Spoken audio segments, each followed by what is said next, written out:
Samurai Jack, stop reminding me of Yakuza. I say what I say in a good manner because this episode rivals the previous episode as one of my favorite episodes of the entire season. So pretty much the episode begins with Jack and Ashi. Well, actually, before it starts with that, we go back to the very moment Jack lost his sword. He ends up finding a portal, one of the last remaining portals, to head back to his world, and when he jumps in, almost makes it, Aku not only drags him out, destroys the portal, then tells him that it was the last remaining portal out there. Jack becomes filled with an insatiable amount of rage, to the point that he tries his damnedest to kill Aku.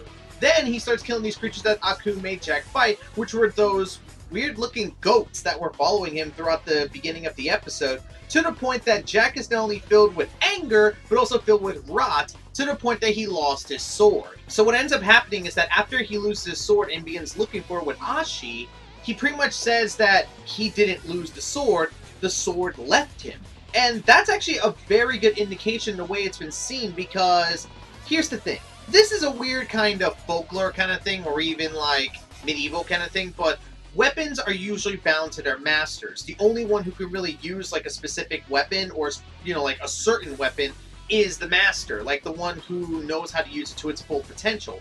But that's usually depending on the master's will and otherwise. Because Jack lost his will and was acting now more on aggression and otherwise, and lost his original purpose, the sword left him as his master. In other words, it basically decided to not obey him anymore. I know that's a weird way of looking at it, but it is kind of a spiritual way of seeing it.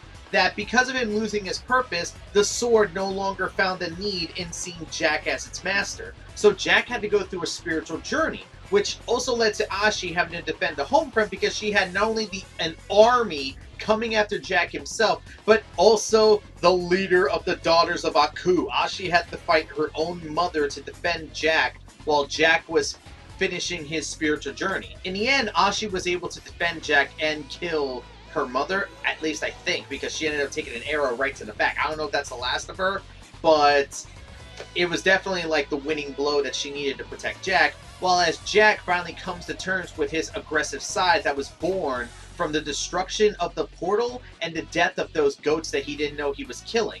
To the point that he finally has his sword, he finally has his normal clothing, he's gotten a shave, which I need to get one, and he's gotten himself a haircut, which I also need to get myself one. The episode ends on such a fantastic note too, with only one goal remaining, Aku.